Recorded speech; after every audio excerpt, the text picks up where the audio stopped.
तू करता वही है जो तू चाहता है, होता वही है जो मैं चाहता हूँ।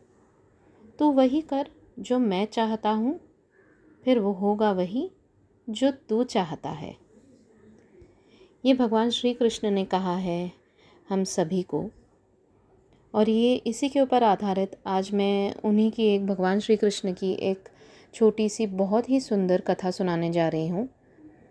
बात तब की है जब भगवान श्री कृष्ण और उनके सखा अर्जुन, वो दोनों निकले थे अपने राज्य में भ्रमण करने। तो वो जैसे ही निकले थोड़ा आगे गए तो उनको एक ब्राह्मण दिखा। वो ब्राह्मण भिक्षा मांग रहा था घर घर में जाके। तो जो अर्जुन थे उन्हें देख के बड़ी दया आ गई कि ब्राह्मण इतने बूढ़े हैं और भिक्षा मांग के खा रहे हैं, तो क्यों ना मैं उनकी मदद कर दूं। तो उन्होंने उन्हें बुलाया कि ब्राह्मण महाराज आप ज़रा यहाँ आइए। और ब्राह्मण महाराज गए वहाँ पर, उन्हें नमस्कार किया, भगवान श्री कृष्ण को किया नमस्कार, फिर अर्जुन को भी किया नमस्कार। और उन्हें जो अर्जुन हैं उन्होंने ब्राह्मण को कहा कि आप भिक्षा मांग रहे हैं, मैं आपको कुछ देना चाहता हूँ। तो वो बड़े खुश हो गए ब्राह्मण महाराज कि अरे वाह, भगवान श्री कृष्ण के सखा जो हैं अर्जुन, वो मुझे कुछ देना चाह रहे हैं। तो वो हाथ जोड़ के उन्हें नमस्कार करने लग गए। और जो अर्जुन हैं उन्होंने एक पोटली निकाली अपने उनके पास जो एक पोटली थी वो निकाली, और वो पोटली में बहुत सारे सोने के सिक्के थे। तो उन्होंने कहा कि आप ये रखिए और भिक्षा मत मांगिए, बस आपका इसी से गुजारा हो जाएगा, इसमें बहुत सारे सोने के सिक्के हैं। तो ब्राह्मण महाराज तो बहुत खुश हो गए, उन्होंने बहुत धन्यवाद किया भगवान श्री कृष्ण को धन्यवाद किया, उनके सखा को अर्जुन को धन्यवाद किया, और वो वहाँ से निकल गए खुशी खुशी। सोचा कि चलो आज तो बहुत अच्छा हो गया कि भगवान जी के सखा ने मुझे इतने सारे सोने के सिक्के दे दिए कि मेरा पूरा जीवन इसमें अच्छे से व्यतीत हो सकता है। तो वो खुशी खुशी अपने घर जा रहे थे। तो घर जा रहे थे, सोचे मैं पत्नी को दिखाऊंगा, और बड़ा खुश हो रहे थे। इतने में क्या हुआ, रास्ते में ही एक चोर आ गया, एक लुटेरा आ गया, और उन्होंने वो जो उनके पास था सोने के सिक्के की पोटली उनसे लूट ली। तो बड़े दुखी हो गए कि है ये क्या हो गया। और फिर जब उन्होंने घर पहुँचे तो उन्होंने अपनी पत्नी को बताया कि आज तो बहुत अच्छा हुआ था कि मुझे ऐसे ऐसे भगवान श्री कृष्ण के जो सखा हैं उन्होंने सोने की पोटली दी थी सोने के सिक्कों की, और एक लुटेरा आ गया और उसने चोरी कर ली। तो मेरे तो भाग्य ही फूट गए कि इतना सब अच्छा हुआ था, पता नहीं कहाँ से चोर आ गया और क्या हो गया अब ये। तो उनकी पत्नी ने बोला चलो कोई बात नहीं, अब जो हो गया हो गया। फिर अगले दिन वही ब्राह्मण महाराज निकले भिक्षा मांगने, और फिर अगले दिन दोबारा श्री कृष्ण और जो उनके सखा हैं अर्जुन, वो भी निकले राज्य में भ्रमण करने, देखने सब क्या कैसा चल रहा है। फिर अर्जुन ने देखा कि वही ब्राह्मण महाराज हैं, तो बहुत ये हो गए, परेशान हो गए कि इनको तो कल अभी मैंने दिया था, तो फिर अब क्या हो गया, मैंने सोने के सिक्के दिए थे, इनको पोटली भर के दिए थे, ये क्या हो गया। तो फिर उन्होंने फिर से उन्हें बुलाया कि ब्राह्मण महाराज ज़रा यहाँ आइए। तो वो गए, तो बोले कि क्या हुआ, कल तो मैंने आपको इतने सोने के सिक्के दिए थे, आप फिर क्यों आ गए आज ये भिक्षा मांगने। तो ब्राह्मण महाराज ने बताया कि मेरे साथ तो ऐसे ऐसे हुआ था, और वो लुटेरा आया और वो लेकर चला गया सारा। तो फिर उन्होंने ऐसे सब बताया। एंड फिर जो अर्जुन हैं उन्होंने कहा अच्छा ठीक है कोई बात नहीं, मैं आपको कुछ और देता हूँ। फिर उन्होंने अपने पोटली में से निकाला, एक बेशकीमती मोती निकाला, और उन्हें वो मोती दिया, और कहा कि ये जो मोती है वो बहुत ही बेशकीमती है, आप ये रखिए, आपका जीवन आराम से इसमें कट जाएगा इस मोती के सहारे। तो ब्राह्मण महाराज फिर खुश हो गए और उन्होंने नमस्कार किया, धन्यवाद किया, और चले अपने घर को। और वो घर पहुँचे, उनकी पत्नी तो नहीं थी, वो गई हुई थी पानी भरने। नदी किनारे। तो वो ढूंढ रहे थे अभी मैं ये कहाँ इसको, क्योंकि ऑलरेडी एक बार चोरी हो चुका था उनका सामान, उनके सोने के सिक्के। तो उनके मन में डर था कि कहीं ये मेरा मोती भी ना चोरी हो जाए। तो वो सोच रहे थे इसको कहाँ चोर की नज़र से छुपा के रखूँ। अब उनके पास वो क्योंकि गरीब थे तो संदूक वगैरह तो थी नहीं उनके पास कोई as such, you know safety bags जो होती हैं आजकल के ज़माने की, वैसा कुछ तो नहीं था उनके पास। तो सोच में पड़ गए कि कहाँ रखूँ इसे मैं। फिर उन्होंने ध्यान से देखा तो उन्हें एक पुराना सा घड़ा देखा, मटका टाइप जो होता है ना जिसमें पानी भरते हैं। तो बोले कि चलो ये पुराना है, मैं इसके अंदर ही रख देता हूँ ये मोती। तो उन्होंने वो मोती उस पुराने घड़े में रख दिया। अब क्या हुआ, वो रख के बड़ा खुश हुए कि चलो अब तो मेरी लाइफ सेट है और मैं आराम से जीऊँगा। मैं अभी थोड़ा विश्राम कर लेता हूँ, थोड़ा आराम करता हूँ। तो वो सोने चले गए। वो सोने चले गए और इतने में क्या हुआ, वो जो उनकी पत्नी गई हुई थी नदी किनारे पानी भरने घड़े में, तो उनका घड़ा टूट गया। अब वो बोली कि अब क्या करूं, अब तो घर जाके घड़ा लेकर आना पड़ेगा दूसरा। वो आई इधर घर पे वापस, उनके जो पति थे वो तो सो रहे थे। उन्होंने देखा तो बोला चलो मैं एक घड़ा लेकर जाती हूँ, जो पुराना घड़ा था जिसमें उनके पति ने, ब्राह्मण महाराज ने रखा था वो मोती बेशकीमती, वो घड़ा लेकर चली गई पानी भरने। और वो पानी भरने गई तो वो जो बेशकीमती मोती था वो तो गिर गया पानी में और बह गया नदी में। और उन्होंने पानी भर के वो लाई और वो आई तो उन्होंने देखा कि उनके जो ब्राह्मण महाराज हैं, जो उनके पति हैं, वो जागे हैं और अपने सर पर हाथ रख कर बैठे हुए हैं और बहुत ही उदास हैं। तो उन्होंने पूछा कि आपको क्या हुआ। तो बोले अरे ये तूने क्या किया। तो बोले क्या हुआ। तो क्या बोले कि ये घड़ा जो तुम लेकर गई, क्यों लेकर गई। तो उन्होंने बताया कि मेरा घड़ा टूट गया था तो मैं इसलिए, पानी तो चाहिए था ना पीने के लिए, तो फिर मैं ये घड़ा लेकर गई। बोले अरे इसमें तो ऐसा ऐसा हुआ था और वो जो भगवान श्री कृष्ण है, उनके सखा जो हैं अर्जुन, उन्होंने मुझे बेशकीमती ये दिया था, मोती दिया था, वो मैंने छुपा के रखा था इसमें और तुम वो नदी में बहा कर आ गई। तो अब उनकी पत्नी बोली मुझे क्या पता था। और फिर चलो ठीक है, फिर वही बात, कोई बात नहीं, चलो जैसी नॉर्मल लाइफ थी वैसे ही भिक्षा मांगेंगे। तीसरे दिन दोबारा वो निकले भिक्षा मांगने। फिर वही हुआ कि भगवान श्री कृष्ण और उनके सखा भी अर्जुन भी वहाँ आए हुए थे। फिर वो देख के बहुत परेशान हो गए अर्जुन कि अरे ये क्या बात हुई, 2 दिन से मैं इन्हें कुछ ना कुछ दे रहा हूँ, ये फिर भी भिक्षा मांगने आ जाते हैं। फिर उन्होंने उनको बुलाया और पूछा कि क्या हुआ, आपको तो कल मैंने दिया था। तो वो बोले कि ऐसा ऐसा हुआ और मटका वहाँ चला गया मेरा घड़ा और फिर वो पानी में बह गया।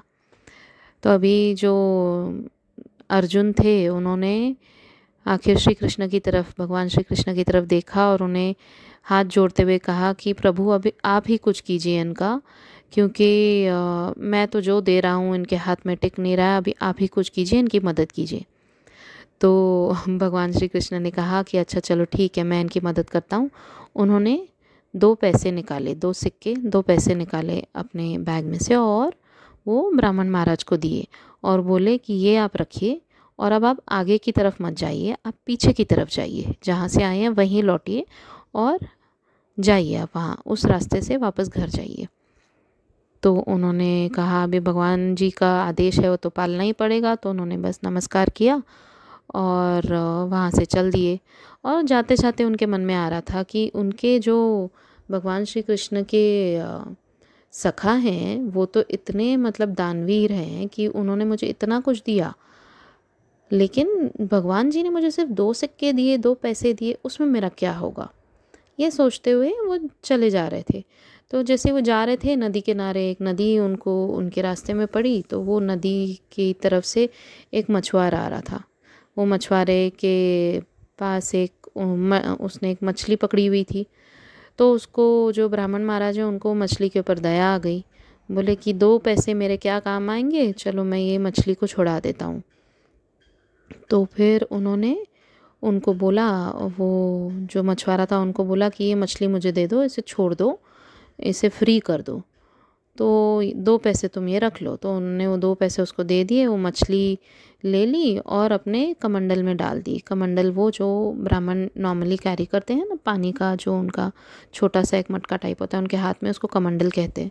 तो वो कमंडल में उन्होंने मछली डाल दी, क्योंकि उसके अंदर वो जल था। तो बोले कि मैं नदी में जाके उसको बहा देता हूँ और वो अपने नदी में चली जाएगी फिर मछली, जब तक मेरे पास ये कमंडल में जो मेरा पानी है उसमें रख देता हूँ। तो उन्होंने वो मछली रखी अपने कमंडल में और फिर वो गए अपने नदी किनारे। नदी किनारे जैसे ही वो गए, उन्होंने वो मछली को जैसे ही निकालने के लिए हाथ लगाया, तो उन्होंने क्या देखा कि वो जो बेशकीमती मोती था वो मछली खा चुकी थी और अब वो उनके कमंडल में आ गया था। वो बेशकीमती मोती मतलब वो मछली ने अपने मुंह से निकाल दिया था। तो वो देखकर वो बड़े खुश हो गए कि अरे ये तो वही मोती है, और ये मछली खा चुकी थी लगता है, और उसके ही मुंह से अभी मेरे कमंडल में आ गया है। तो बड़े खुश हो गए और बोले मिल गया मिल गया मिल गया, ज़ोर से चिल्लाने लग गए। अब ये मिल गया किसने सुना? वहाँ से, उसी रास्ते से जहाँ पे वो ब्राह्मण महाराज बैठे हुए थे, वहाँ पर वही चोर, वही लुटेरा वहाँ से गुजर रहा था। तो उसने सुन लिया आवाज़ मिल गया मिल गया। अब चोर की दाढ़ी में तिनका जो बोलते हैं ना, वो तो डर गया। उसे क्या लगा कि ब्राह्मण महाराज ने उसे देख लिया और पहचान लिया, और बस अब तो उसको सज़ा मिल ही जाएगी उसकी करने की। तो वो बहुत घबरा गया और वो एकदम से गया ब्राह्मण महाराज के पास, उनके पैर छुए और उनकी सोने के सिक्कों की पोटली उन्हें दे दी और बोले कि ब्राह्मण महाराज आप प्लीज़ मुझे माफ़ कर दीजिए और प्लीज़ मुझे सज़ा मत दीजिए, और जैसे आजकल के चोर बोलते हैं ना, मुझे पुलिस के हवाले मत करवाइएगा वैसा ही कुछ सीन था। एंड उन्होंने उनको बोला कि आप प्लीज़ मुझे माफ़ कर दीजिए और मुझे सज़ा मत दिलवाइए, मैं कभी भी ऐसा काम नहीं करूँगा।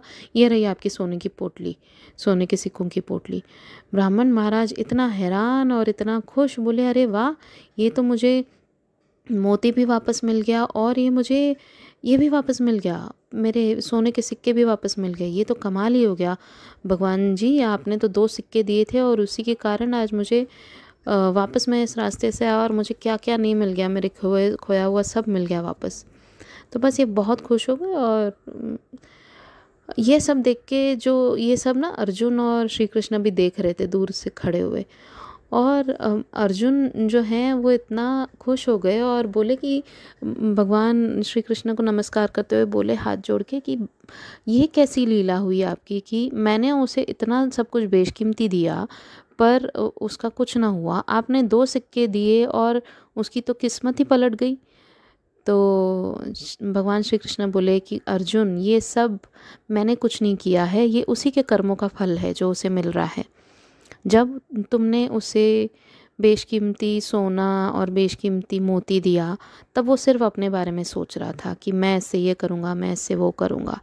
पर जब मैंने उसे सिर्फ 2 पैसे दिए, तो उसने क्या किया, उसने उससे उस मछली की जान बचाई। उसने किसी और के लिए प्रार्थना की और किसी और के लिए दुआ की, किसी और को बचाया, उसने उसकी जान बचाई उन 2 पैसों से। तो यहाँ उसके कर्म, उसकी सोच बदल गई, उसने किसी और के बारे में सोचा, इसीलिए उसके जीवन में चमत्कार हो गया, उसने किसी और के लिए दुआ की। तो ये जो है ना संसार, पूरा कर्मों के ऊपर ही है। अगर हम हमारे कर्म अच्छे रखें, हम दूसरों के लिए दुआ करें, तो हमारे जीवन में बाबा की लीलाएं, भगवान श्री कृष्ण की लीलाएं, चाहे जो भी रूप आप पूजते हों, वो भगवान जी हमारे जो जीवन चल रहा है उसके जो कष्ट हैं उनको इस तरह से काटते जाते हैं और इतने चमत्कार दिखाते हैं भगवान तब, बशर्ते हम दूसरों के बारे में सोचें, दूसरों के लिए कुछ ना कुछ अच्छा करें। इसलिए तो बाबा भी कहते हैं अन्नदान करो, दूसरों की मदद करो, चाहे वो छोटी से छोटी मदद क्यों ना हो, चाहे वो चींटी को एक चीनी का दाना खिलाना क्यों ना हो, या फिर किसी बूढ़े को रोड क्रॉस कराना क्यों ना हो, या फिर किसी अंधे व्यक्ति को रोड क्रॉस कराना या उनकी मदद करना क्यों ना हो। बाकी सब छोड़िए, जो आपके घर में आपके बड़े हैं, बड़े बूढ़े हैं, उनकी सेवा कीजिए, एक दूसरे के लिए प्रार्थना कीजिए। एक दूसरे के लिए दुआएं मांगिए। बस यही चाहते हैं बाबा। ये सब जो है ना, जीवन कर्मों के ऊपर टिका हुआ है। आप अपने कर्म अच्छे रखिए, बाबा आपका हाथ हमेशा थामे रहेंगे। तो आशा करती हूँ कि आपको ये स्टोरी, जो ये कथा है भगवान श्री कृष्ण की, आपको पसंद आई होगी। मैं दोबारा वो दोहराना चाहूँगी जो भगवान श्री कृष्ण हमसे कहते हैं, तू करता वही है जो तू चाहता है, होता वही है जो मैं चाहता हूँ। तू वही कर जो मैं चाहता हूँ, फिर होगा वही जो तू चाहता है। इसी के साथ जय श्री कृष्ण, जय साईं राम।